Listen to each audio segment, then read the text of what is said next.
meron daw siyang isasal ng titulo. Kano daw kailangan niya? 300 million. Ano? 300 million? Nagkalaki naman, no? Malaki naman daw yung halaga ng asset niya.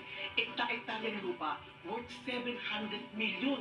Naku, sa Dalasong Matalo at malamang, ipahihiram natin, mapabawi na natin.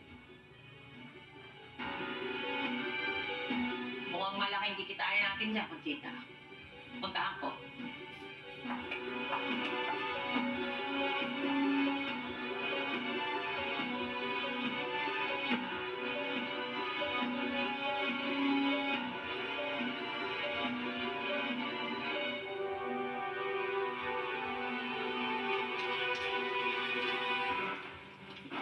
Sir!